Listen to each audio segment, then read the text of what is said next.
often I say this over and over again. It is not the major grand romance gestures. It is not the massive overnight overhauls in your relationship that are what make it.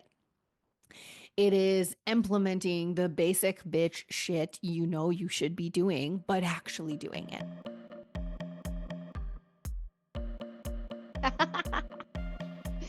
Welcome to the Sex After Kids podcast, a place for parents to come and learn together about the sometimes bumpy road back into the saddle of their sex life after adoption, childbirth, or joining a blended family. I am your host, Sophia Ashley, certified sex educator and sex coach, mother and stepmother, and your totally TMI guide to becoming BFFs with your body and initiating easy, connected, and confident, naked, sexy fun times. Here we are, one part science of sex, one part mindfulness magic, and one part straight up real talk to help you find the spark in your relationship and yourself after kids. I am so glad you are here.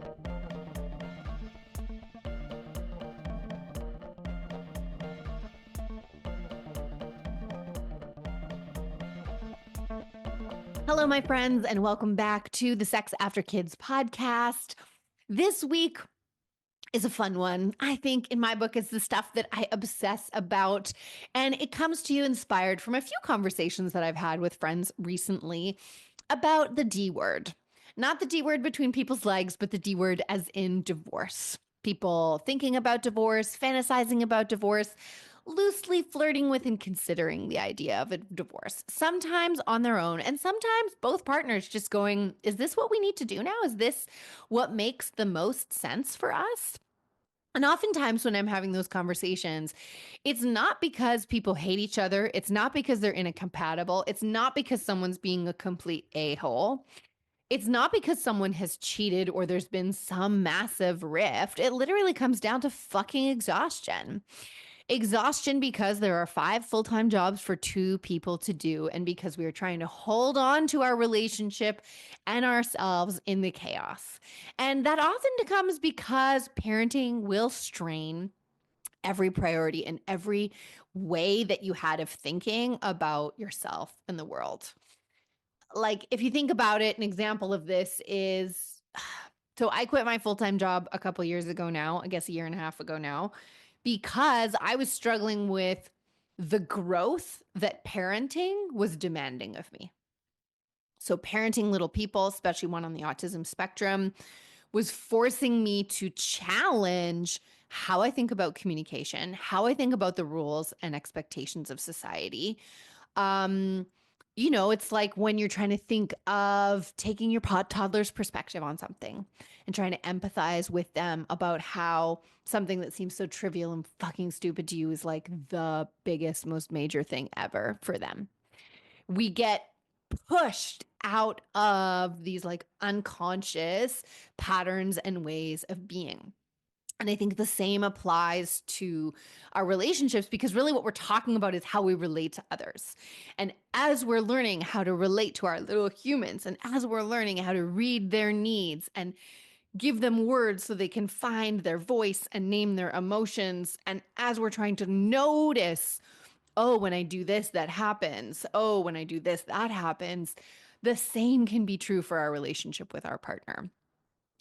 And so it's often, I say this over and over again, it is not the major grand romance gestures. It is not the massive overnight overhauls in your relationship that are what make it. It is implementing the basic bitch shit you know you should be doing, but actually doing it.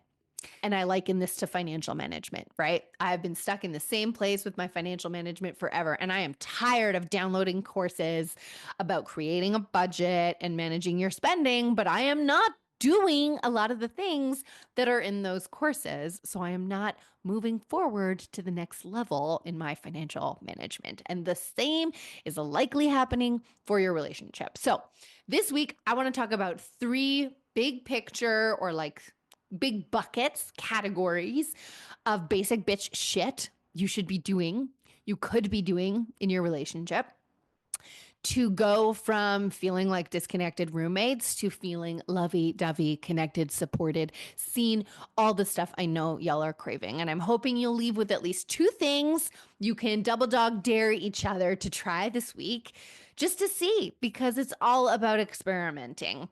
And the massive hint here is that most of this is shit you're already doing with your kids, especially if you're taking on conscious parenting, gentle parenting, or any kind of parenting where you're trying to honor and empathize with and see your children's perspective on the world. This is all the same stuff, okay? What that means is you don't have to learn 5 different things for 5 different parts of your relationship. These same skills are going to help you be a better wife, a better partner, better husband, a better parent, and even better at work. So let's dive into it. The first is undivided attention and focus in short bursts. So the Gottmans, if you don't know who they are kind of the love and marriage scientists, talk about how the biggest single thing you can do to keep your relationship strong is to return bids for attention. When we can recognize our partner's attempt to smack our butt or share an article with us or yab on about some podcast they heard recently and see it for what it is underneath, which is just, I want to connect with you. I want to feel seen by you. The magic happens. It's kind of the same with our kids, right? When we get the mommy, look at me, that escalates to someone throwing something because we didn't stop what we were doing to give them our attention.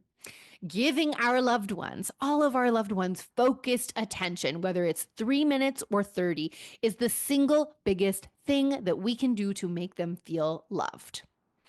And when we feel like 20 million things are competing for our attention all day, it can feel especially challenging in this season to offer that to our love, to our spouse, to our partner. My phone wants me to check my latest notifications. The laundry wants to be done. The toilet seat wants to be wiped. It's like my house is full of things screaming for my attention, including my children and my partner, not to mention my own mother, my friends, my in-laws, and my work. But it's also really easy to get lost in shit that quite simply does not matter, or it just matters less than the people we love. And the basic bitch tip here is to notice what gets your attention in a day, in a week, in a month, and to try to give just a bit more of it to your partner, as long as you're getting it back, right?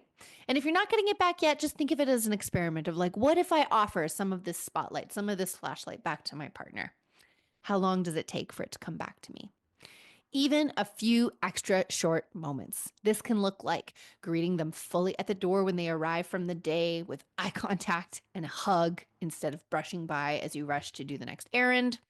It can look like giving each other a 6-second kiss or a 2-minute hug or any gesture that says, hey, I see you and it makes me happy. That's a little nod to Thich Thach Nin in his book, True Love, which was absolutely inspirational for me as I was putting together my wedding vows almost a decade ago now. I dare you to spend a week just doing this, just doing these small things. Just give 3 more minutes, 1 more minute of focused, present attention to your partner. And I dare you, to not feel more loving and more connected to each other. The second piece is to use your words. Simple but not easy, but there's a reason we tell our kiddos to use your words. Say how you feel. Thanks to Daniel Tiger for that one. Sometimes our bids for connection can get lost in translation, especially when we are really covert about it. And this is something we talk a lot about in the Naked Fun Comeback, which is my signature program for parents, and something we practice a lot, because one of the simplest things you can do is just to narrate your intentions or narrate what is happening in your body. Now, this, of course, means knowing your intentions. You have to know you're making a bid for connection in order to voice that. And sometimes we're doing things in robot mode and we don't even realize it. But this is where cultivating an awareness of what is driving our bid to connect with another person and being able to speak it and use our words can transform things. So, for example, when my husband comes in for some affection, he often gets a much warmer reception if he says something out loud like, I missed you today. Are you interested in a low pressure cuddle? Rather than just coming up behind me and wrapping his arms around me.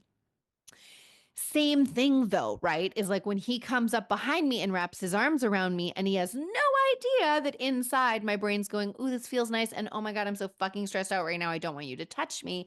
If he has no idea that's the internal temperature, he doesn't know how to react, right? So it's also incumbent upon me, if I get that touch that doesn't come with context, to say, hey, love that you're reaching out for connection, and I can't offer this right now, or I'm feeling too stressed to receive this right now. Can we do something later? So higher libido peeps, or people who are usually initiating touch, connection, etc., use your words to ask for what you are looking for.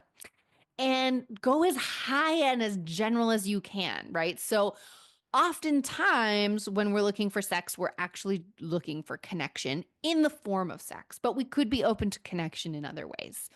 And so if we start with, I'd love to connect with you, I'd love to get naked and have fun, what are you into? Then we can negotiate to something that everybody can get excited about, instead of assuming that I've asked for sex and only sex, and that's the only form of connection that I'm looking for. For my lower libido peeps, one of the most powerful things that you can do when your partner makes that bid is to acknowledge their desire for connection while turning down the sex part if you don't want sex right now. So instead of a wholesale rejection, you can kind of be their words for them, just like you might do with a toddler, right? I see you're looking for connection and love right now. I can't offer, insert whatever sexy stuff has been requested right now, but I could do, insert whatever would fill your cup right now. I do want to note and name here that this is emotional labor. And if it feels like work, it's because it is. But it is absolutely worthy work that will game change your relationship. And if you're the only one doing it, it is fair to assess how much effort you're going to put in. Okay. The beauty of communication tools is that they put you in the driver's seat and out of victim mode. So you have the power to communicate the intention behind your ask. Sometimes, and you have the ability to communicate what's going on with your body and why it's a no right now, so that we dissolve assumptions on both sides. I've had times where my partner offered me a back massage and my immediate reaction was, what do you want from me? And if he had just said, I'd love to just give you some support, you've done a huge week this week, can I give you a back rub, would have totally changed my reaction. Likewise, I have the power to let my partner know, right? I stayed silent in that moment instead of saying, whoa, my nervous system is feeling overwhelmed. This is what I can say yes to right now. If I feel unclear about what my partner's asking for, I can guess, I can get frustrated, I can make an assumption, I can stay resentful. Basically, I can stay in the box in my own head about all the stories I'm making up about this scenario. Or I have the power, I have the control to ask for clarification. Now, if I'm always the one mining for information from my partner, if I'm always the one doing the labor of naming the feelings for myself and for my partner, resentment is going to build. And so we do want to make sure that we're standing in our power and also setting our limits around the emotional labor that we're willing to do in our relationship if it's not being reciprocated. That being said, spend a week narrating your intentions, spend a week sharing your inner dialogue with your partner, and you will absolutely see something shift. Hopefully some light bulbs, hopefully a better understanding of where you're both at, hopefully some ideas on how to change your approach and your requests for connection. All right, last one here, my friends, witnessing instead of fixing. Our practice is to get real good at watching instead of going in for solutions. So simple, yet so elusive. We get very caught up in opinions, my friends. Opinions about how to fix our beloved situation, or opinions about what our partners should be doing. I used to have a lot of thoughts about what my partner should be doing with his free time to take care of himself. And it took me a long time to realize he's not me. I don't literally see every minute of his day. He's doing stuff to take care of himself that I'm not observing. And my opinion doesn't really effing matter, anyways. It is my job to witness his journey and walk alongside him, not fix it for him. My opinions, especially when they are not requested, devalue my partner's experience, their perspectives, and their needs. We think we're being helpful, we think we're being loving, and we are sending the exact opposite message. The challenge here for some of us is to shut the F up, my friends. I am in that boat. Keep those opinions to yourself. Vent them out somewhere else, like a journal, like an audio vlog, whatever you want to do. Bite your tongue and convert yourself to curiosity from judgment. Okay, back to that tip number 1. If you are especially forthcoming with your views, what would 30 days of you biting your tongue do for your relationship and you? Are you willing to just try and to just see? Right? This comes down to validating our partner's experience and emotions, right? We can think about like when our toddler's having a hard day, we can go into fix it mom mode, fix it dad mode, or we can just say, yeah, that was really hard. I think of times where my partner comes home and he walks into a chaotic scene. Maybe I've just like taken apart a sibling fight and I want to like verbal diarrhea on him about what just happened. And it's so frustrating when he goes into fix it mode and I do the same thing. And it is so empowering when he just goes, that must have really sucked. How can I help you right now? What do you need? Those are the 3 things that we can focus on, my friends. They are basic B as heck. This is not fancy lingerie. This is not hours and hours of therapy. This is not overhauling your entire relationship. We're talking about shifting focus and attention to your partner, right? If you've got a stay-at-home partner who's been with a toddler all day, they need 5 minutes of your attention when you come in the door to just say, hi, I see you. How was your day? This is about using our words, communicating more than you think is necessary. Tell your partner what your inner dialogue is, whether you're responding to an initiation for touch or connection, or whether you're the one that's offering it. And let's get way better at witnessing, at validating, at seeing instead of fixing. Recently, I just want to close with kind of this thought. I went through this energy healing with a friend of mine, and she had me meditating on unconditional love and thinking about how the present is all there is. Like literally every moment as it arrives is all there is. And it got me thinking, like, what if we woke up each day thinking that we were just going to love our people to the best of our capacity that day and in each moment, forgetting completely that there's a tomorrow in which we get to do better or like do that later? How much more presence, affection, love would we share with our loved ones if we lived that way? And how much fuller and more rich would our moments feel? Because that's the point, my friends, to get a great relationship with your babies and your partner and yourself, to have great sexy time, we have to get great at finding and feeling totally into the present moment.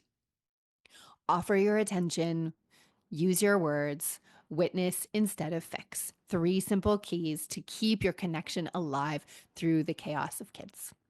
I hope that was helpful. Share with a friend, follow to get the latest episode every Tuesday, and I will catch you next time.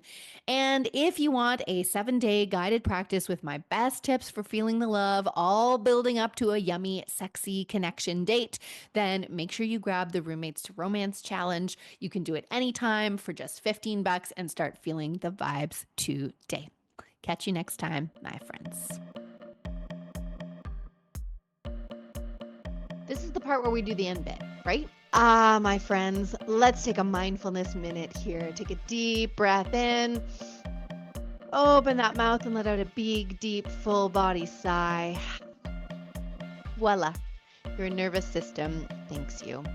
Thank you so much for being here today. I hope that your head and your heart have something new to consider, something new to talk about, and something new to try. No husbands were harmed in the making of this podcast, and a big thank you to my husband for his help and original music composition. Love you, babe. This podcast was recorded on the traditional territories of the Kwanlin First Nation and Tonquachan Council in Whitehorse, Yukon. We acknowledge and are grateful to the original stewards of this land where we get to play, live, and raise our children. You can catch me on the Instagram at the Happy V Project for tips, tools, and anecdotes. And you can also join the weekly-ish newsletter for dispatches from my bedroom and my brain. Also, head to thehappyvaginaproject.com to learn more about how you can work with me. Catch you next time.